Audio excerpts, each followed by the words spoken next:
Alright guys, another 30's filled up. Just going to explain what this stuff does. Try to keep these videos a little different than each one. So it removes chloramine and chlorine and removes ammonia. Detoxifies nitrite and nitrate. And this is a prime, another dechlorinator with oh my gosh, wait a minute. Chlorine and chloramine and detoxifies ammonium nitrite, and alright, I'll start there. So I have another bottle of this, it's pretty empty. Alright, so this is reduces stress, antiseptic for fish, promoting healing, which makes a slime on the fish that makes it happy. And then Easy Balance Plus regulates pH, reduces water changes, and nitrates, frequent water changes. And there's just a list of things here. Alkalinity regulates, and KH and waste products, and adds vitamins and minerals. Alright. So what I do here is I add this and stir. So I'll go and stir everything thoroughly in a circular motion with a spoon, which you see there. And then once that's stirred, I'll put this and that and the salt in, and I'll stir it again. And then I'll come back and stir it again and mix it in. Alright, coming over here, I'll leave the light off, I have a flash. Alright, so this is aquarium salt, makes gill function, electrolytes, and and disease recovery. Alright, so this is my padding. It's coarse and fine, which means this part removes bigger particles and this removes smaller particles. So it has both filtration in one. Alright, turning the flash off. Let me slide off real quick. Alright, so we're coming in my room. So this is the 75-gallon.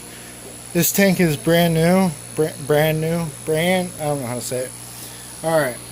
So what I'm going to do is clean this pad, clean that pad, remove it and put a new one in, cut the size, and then I'm going to put more marine pure in the aqueons because there's not a lot. I'm going to put more to give it more boost, filtration. So there's a bunch of marine pure down here, squares and spheres. So I'm going to take the spheres and put them more in the filter. Alright, so I never cleaned this tank. Once I took Freddy's old tank and this tank substrate and added it together. When the filters were on, they were very dark. But I probably changed that pad. This will be the second time. Alright, the videos, I don't want to mess up the video, guys. Alright, so I'm going to clean the sponge filters like always. Glass doesn't look too dirty, but I will clean it anyways with the polyfill and magflow. Clean the suction cups, reposition the maxi jets. And then take everything out, of course, of the homes. Put them on my bed on 2 towels or something, maybe 3. And do a gravel vac. So, alright, so do a gravel vac.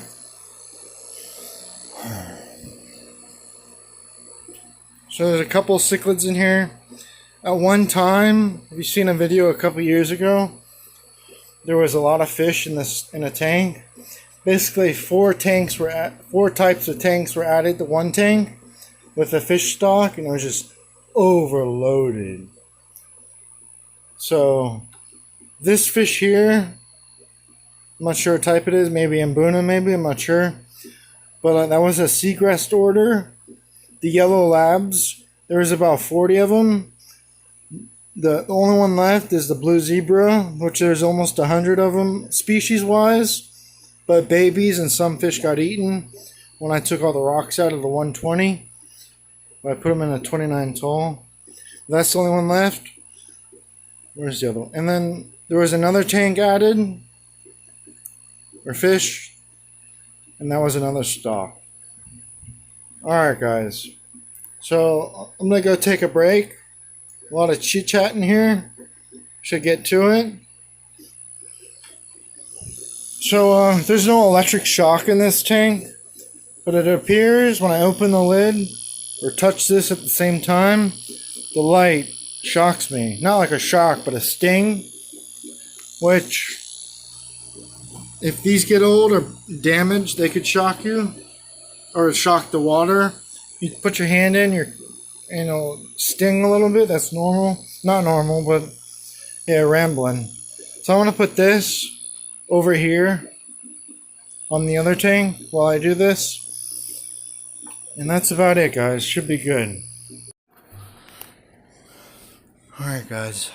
This was Freddy's tank substrate and the mixed cichlids substrate added. So it's never been cleaned since it's been set up about a month ago. Freddy's tank always had hydrogen sulfate really bad.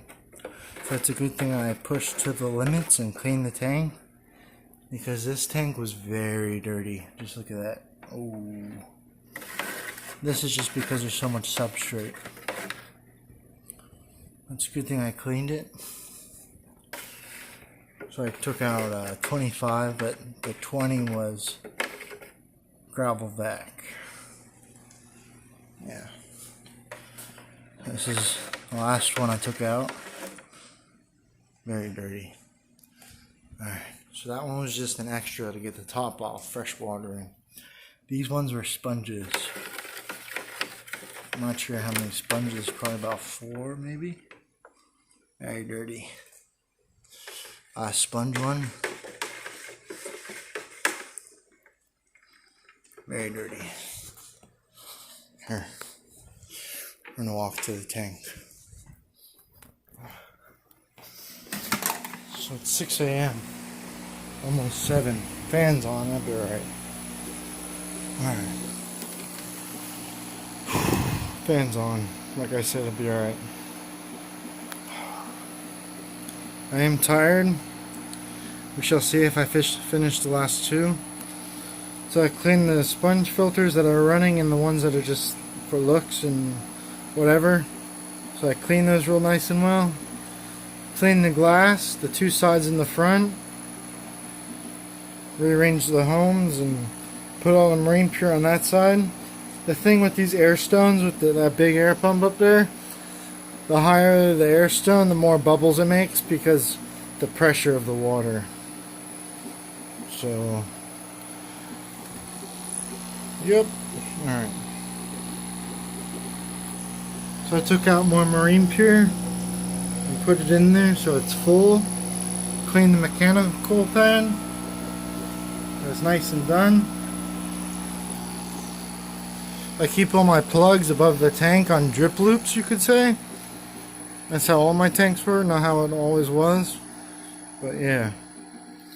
So the fish aren't all at the front right now. I think there's 4 or 5 of them. A couple are. But give it about 10, 20, 30 minutes and they'll be happy swimming. So this tank first set up was the hybrid Rose Queen, the big one. And then it was Freddy's tank. When I first set this substrate up, it was about maybe 4 years ago, 5 years. So that's how old it is. And when I first started, I put Tetra sand in it. So that's what the black is down there. But gravel vac's all done. Maintenance is all done. And so the right thing would be to do is gravel vac the substrate and wait about 4 or 5 days and then come back and change the water down. But don't gravel vac. And that would also reduce nitrates and phosphates. This tank eats extra large and large pellets and seaweed. That's what everybody eats basically. I have Simba's tank and the hybrid Rose Queen tank left. We shall see if I get there. I'm getting kind of tired, but it's a good thing I did this aquarium because it was very dirty. A lot of hydrogen sulfide or fate. Alright guys, should be good.